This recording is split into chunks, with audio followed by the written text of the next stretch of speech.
नमस्कार. New India career फोरममध्ये आपलं सर्वांचं स्वागत आहे. येणाऱ्या राज्यसेवा पूर्व परीक्षेच्या दृष्टिकोनातून काही महत्त्वाचे घटक प्रश्नांच्या माध्यमातून घेण्याचा प्रयत्न आपला या सिरीजमध्ये असेल. त्यामध्ये सराव प्रश्नसुद्धा असू शकतात किंवा प्रिव्हियस इयर क्वेश्चन्ससुद्धा असू शकतात, दोन्ही असतील वगैरे. परंतु मुख्य हेतू काय आहे तर त्या घटकाचा प्राथमिक अभ्यास आपल्याला या सिरीजच्या माध्यमातून करता यावा.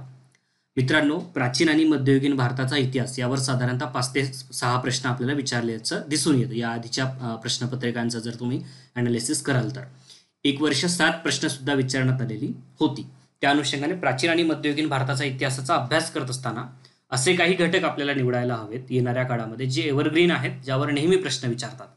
त्याचाच प्रयत्न या सिरीजच्या माध्यमातून आपला असेल. प्रत्येक विषयातील काही असे महत्त्वाचे घटक निवडून त्यावर सराव प्रश्न किंवा प्रिव्हियस इयर क्वेश्चन्स, त्याचं विश्लेषण आणि महत्त्वाचा कंटेंट त्या माध्यमातून देण्याचा प्रयत्न या सिरीजमध्ये आपला असेल. टू द पॉईंट आता लेक्चरला सुरुवात करूया. पहिला प्रश्न तुमच्या समोर दिसतो आहे. खालीलपैकी कोणती बाब ताम्रपाषाण संस्कृतीस नवाश्म युगापासून वेगळी करते? ताम्रपाषाण संस्कृती म्हणजे चाल्कोलिथिक पिरियड, चाल्कोलिथिक कल्चर. चाल्को म्हणजे ताम्र, ब्रॉन्झ, ज्याला आपण युरोपमध्ये ब्रॉन्झ युग असंही म्हटलं जातं. तर ताम्रपाषाण युगास प्रामुख्याने इतिहासपूर्व काळ असं म्हटलं जातं आणि नवाश्म युगाला इतिहासपूर्व काळाची प्रस्तावना असं म्हटलं जातं. ताम्रपाषाण संस्कृतीत जर आपण पाहिलं तर बघा, भांड्यांचा वापर दोन्ही ठिकाणी आपल्याला दिसून येतो. जर आपण ताम्रपाषाण संस्कृतीत जर आपण पाहायला गेलं तर जी भांडी वापरली जात होती ती गेरू रंगाची किंवा काळी अशी भांडी होती. इकडे सुद्धा भांडी वापरली जात होती चाकावर बनवलेली नवाश्म युगामध्ये. तुम्हाला सर्वांना माहिती आहे की नवाश्म युगाचं प्रमुख वैशिष्ट्य काय आहे तर इथे शेतीची सुरुवात झालेली होती. बरोबर आहे. माणूस मध्याश्म युगापासून जेव्हा इकडे नवाश्म युगाकडे आला तेव्हा शेती करू लागलेला होता. हळूहळू वस्ती स्थापन करण्याकडे त्याचा कल होता. परंतु बऱ्याच गोष्टी तो शिकलेला होता. पाळीव प्राणी पाळत होता वगैरे. त्याच्यामध्ये कुठले प्राणी होते असाही प्रश्न विचारण्यात आलेला आहे या आधीच्या स्वरूपामध्ये. जर आपण सिंधू संस्कृतीचा प्रश्न तुम्हाला माहिती असेल तर घोडा पाळला होता की नाही यावर शंका आहे, अशा स्वरूपाचा प्रश्न आठवत असेल तुम्हाला.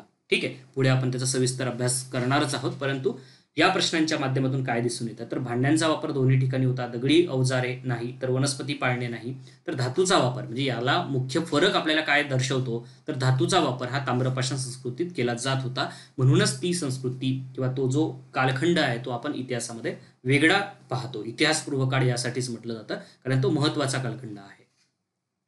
याच स्वरूपाचा असा एक प्रश्न 2016च्या राज्यसेवा पूर्व परीक्षेमध्ये विचारण्यात आलेला होता. रिकामी जागा. मात्र अश्मयुगानंतर लगेचच लोहयुगाची सुरुवात झाली आणि मध्यंतरीच्या काळामध्ये ताम्रयुगाच्या खुणाही सापडत नाहीत. मग असा कुठला कालखंड, कुठला प्लेस किंवा कुठला एरिया होता देशामधला? उत्तर भारत, पश्चिम भारत, दक्षिण भारत की पूर्व भारत? योग्य उत्तर काय तर दक्षिण भारत आहे.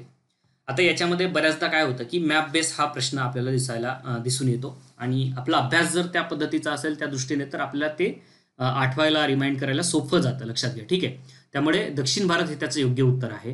म्हणून या सिरीजमध्ये आपण काही मॅप सुद्धा समाविष्ट केलेले आहेत, जेणेकरून तुम्हाला काही साईट्स आठवल्या नाहीत तर ते मॅप चित्र जर डोळ्यासमोर असेल तर तुम्हाला ते आठवू शकतं.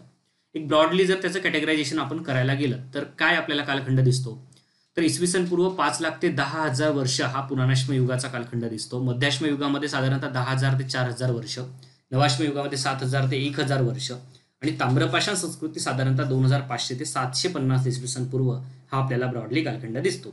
एनसीईआरटी असेल विविध पुस्तकामध्ये प्रामुख्याने हा कालखंड दिसतो. मागे पुढे होऊ शकतं आणि बऱ्याच पुस्तकामध्ये हे सुद्धा नमूद करून दिलेलं आहे की प्रत्येक ठिकाणी काळ जो आहे तो थोडासा भिन्न आहे. काही ठिकाणी काळ ओव्हरलॅप होतो. त्यानंतर नेक्स्ट आहे की साईट्स. आपण याच्याकडे जाऊया आता. निओलिथिक कल्चरच्या काही प्रमुख साईट्स ज्या आहेत याच्यामध्ये मॉडर्न टाउन्स स्वरूपात याच्यामध्ये दिलेल्या आहेत. म्हणजे तुम्हाला ते लक्षात पण घेता येईल. कुठे आता बिहारमधलं जर आपण पाहिलं तर बिहारमधलं चिरांद हे महत्त्वाचं ठिकाण आहे. काश्मीरमध्ये बुर्झोम हे महत्त्वाचं ठिकाण आहे. बुर्झोम, राईट. त्यानंतर गफ्रकाल. आता काही उच्चार मागे पुढे होऊ शकतात पण गफ्रकाल असा शब्द मला वाटतं आहे त्याच्यामध्ये. त्यामुळे हे 2 साईट्स लक्षात ठेवा, बुर्झोम आणि गफ्रकाल. त्यानंतर बिहारमध्ये चिरांद आणि सेनोवर हे 2 ठिकाण आहेत. मेघालयमध्ये जर तुम्ही इथे पाहिला तर मेघालयमध्ये गारो टेकड्या. आसाममध्ये 2 महत्त्वाचे ठिकाण लक्षात ठेवा, दाजी अली आणि हाडिंग हे 2 महत्त्वाचे ठिकाण आहेत. ठीक आहे. इथे तुम्हाला मॅपमध्ये पाहता येईल दाजी अली आणि हाडिंग. युपीमध्ये 3 महत्त्वाचे आहेत. एक चोपनी मांडो आहे, कोलधिवा आहे आणि महागरा आहे. हे 3 लक्षात ठेवा कारण ते प्रश्न विचारताना तुम्हाला मी पुढे दाखवणार आहे एक आयोगाचा प्रश्न. सरळ सरळ काय करतात की स्टेटमेंट देतात आणि मग असे म्हणतात की काश्मीरमध्ये हे 2 ठिकाण, बिहारमध्ये हे 2 ठिकाण आणि मेघालयमध्ये हे 2 ठिकाण जे आहेत ते सापडलेले आहेत. म्हणजे हे निओलिथिक कल्चरचे साईट्स आहेत. मग तुम्हाला ते म्हणजे रिकॉल करायला अडचण जातात. तर रिकॉल कसं केलं जाऊ शकतं, तर जर तुमच्या समोर एक तुम्ही नोट्स काढतात, नोट्स काढताना असं तुम्ही साधारणतः भारताचा मॅप काढलात, राईट, अर्धा मॅप काढलात आणि त्याच्यावरून तुम्ही जर असं सांगितलं नाही इथे हे आहे, इथे आसामच्या भागामध्ये हे आहे, इथे साधारण साऊथमध्ये आपल्याला ह्या 2-3 साईड्स दिसतात, महाराष्ट्रामध्ये या 2-3 साईट्स आहेत किंवा नाहीत, तर निओलिथिकमध्ये नाही आहे, ती गोष्ट लक्षात घ्या. ठीक आहे, चाल्कोलिथिकमध्ये साईट्स बऱ्यापैकी आहेत, त्याचा सुद्धा मी मॅप दाखवणार आहे. मग ते तुम्हाला चाल्कोलिथिक विचारताना कुठल्या नदीकाठी आहे वगैरे विचारू शकतात, त्यामुळे तुम्हाला हे लक्षात ठेवता आलं पाहिजे. ठीक आहे, ओके. आता इथे यूपीमध्ये आपण पाहिलं सोपनी मांडो, कोलधिवा, महागरा. कर्नाटकमध्ये मस्की, ब्रह्मगिरी, कोडेकल, हल्लूर, संगनकल्लू, टेक्कलकुट्टा, पिकलिहाळ. तामिळनाडूमध्ये पय्यमपल्ली, आंध्र प्रदेशमध्ये नागार्जुनकोंडा, महाराष्ट्रामध्ये निओलिथिकच्या साईट्स दिसत नाहीत. ठीक आहे. ताम्रपाषाण संस्कृतीच्या बाबतीत बघा, म्हणजे चाल्कोलिथिक पिरियडमध्ये जर आपण पाहिलं, बरं ठीक आहे, चाल्कोलिथिक पिरियड पाहत असताना आपण आधी नवाश्मयुगाकडच्या काही अजून काही बेसिक माहिती तुम्हाला सांगण्याचा माझा प्रयत्न असेल. साईट्स आपण पाहिल्या, तिथली भांडी आपण मी तुम्हाला सांगितलं की चाकावर बनवली जात होती, मातीची भांडी होती त्याच्यामध्ये. तिथले जे हत्यार आहेत ते तीक्ष्ण होते थोडेसे, म्हणजे जेणेकरून प्राण्यांची हत्या करताना ते सोयीस्कर व्हावं. ते हळूहळू त्याचा विकास होत आल्याचा आपल्याला दिसून येतं आणि शेती करू लागलेला होता. प्रामुख्याने गहू किंवा तांदूळ, वाटाणा, हरभरा, मूग अशी पिकं जी आहेत त्या काळामध्ये घेतली जात होती. ही बेसिक माहिती झाली. ठीक आहे. आता ताम्रपाषाण संस्कृतीमध्ये पाहत असताना इथे सुद्धा अन्नामध्ये गहू, बार्ली, तांदूळ, कडधान्य, तेलबिया, खजूर, वाटाणा, खरबूज अशी पिकं जी आहेत ती घेतली जात होती. प्राण्यांचं पाळणं जर आपण पाहिलं तर गुरे आणि डुकरांना ते पाळत होते. कपडे कुठले होते, तर यामध्ये कापूस जो आहे तो वापरला जात होता. नंतरच्या काळामध्ये म्हणजे ताम्रपाषाण संस्कृतीच्या शेवटाकडे जर आपण पाहिलं तर कापूस वापरला जात होता. मातीची भांडी जर आपण पाहिली तर गेरू रंगांची भांडी आणि काळी आणि लाल मातीची भांडी जी आहे ती वापरली जात होती. दफनविधी जर आपण पाहिलं तर याच्यामध्ये 2 मुख्य आपल्याला म्हणजे फरक दिसतो. एक म्हणजे पश्चिम भारतामध्ये आणि इकडे पूर्व पश्चिम सॉरी याच्यामध्ये कशाला दक्षिण दिशेला, राईट, दक्षिण भारतामध्ये. पश्चिम भारतामध्ये मृतदेह जे आहे ते उत्तर दक्षिण दिशेला आणि दक्षिण भारतामध्ये जर आपण पाहिलं दक्षिण भारतामध्ये तर ते पूर्व पश्चिम दिशेला, राईट, पूर्व पश्चिम दिशेला या दिशेला पुरण्यात येत होती. घरे कशी होती, तर माती आणि मातीच्या विटांची घरे जी आहेत ते आपल्याला पाहायला मिळतात. ही चाल्कोलिथिक पिरियडचे काही साईट्स आहेत याच्यामध्ये, पुढे आपण पाहणार आहोत. याच्यामध्ये हे सगळे तुम्हाला याच्यामध्ये दिसतील. जोर्वे, दायमाबाद, नेवासा, इनामगाव वगैरे हे जाधवपूर, गणेश्वर जे आहे, त्यानंतर एरन आहे, कायथा आहे मध्य प्रदेशमधलं. आता महाराष्ट्रामध्ये जर प्रामुख्याने पाहायला गेलं तर हे आपल्याला यामध्ये प्रामुख्याने दिसतात. इनामगाव, राईट, पुण्याच्या आजूबाजूचा भाग असेल, गोदावरी रिव्हरच्या आजूबाजूचा भाग आहे, त्यानंतर भीमा आहे, राईट. यामध्ये म्हणजे ताम्रपाषाण संस्कृतीचं जर आपण प्रामुख्याने पाहिलं तर याच्यामध्ये हा जो कालखंड जो आहे, हे जे साईट्स आहेत ते आपल्याला यामध्ये दिसतात, राईट.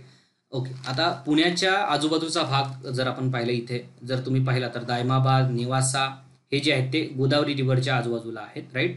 त्यानंतर चांदोली हे इथे इनामगाव तुम्हाला दिसेल, त्यानंतर वडकी, त्यानंतर सोनगाव हे भीमा रिव्हरच्या शेजारी तुम्हाला दिसतील, राईट. ओके. एक प्रश्न आयोगाने विचारला होता बघा 2018 मध्ये, महाराष्ट्रातील जोर्वे, नेवासा, दायमाबाद, चांडोली, सोनगाव, इनामगाव, प्रकाशे, नाशिक इत्यादी. बघा म्हणजे डायरेक्ट हे सगळे तुम्हाला ठिकाण जे आहेत ते तुम्हाला इथे स्टेटमेंटमध्ये दिलेले आहेत. हे सगळे जे ठिकाण आहेत ते ताम्रपाषाण युगीन संस्कृतीचे अवशेष मिळाले आहेत. हो, बरोबर आहे. राजस्थानमध्ये आहार, गिलुंड, मध्य प्रदेशमधील माळवा, कायथा, एरन आणि इत्यादी ठिकाणे जे आहेत ते ताम्रपाषाण युगीन संस्कृतीचे अवशेष मिळालेले आहेत. जसं आत्ता आपण याच्यामध्ये पाहिलं बघा, तुम्हाला इथे मी मॅप पुन्हा एकदा रिपीट करतो की हे जे तुम्हाला दिसतील बघा, याच्यामध्ये मी पुन्हा एकदा हे सगळे इरेज करून घेतो.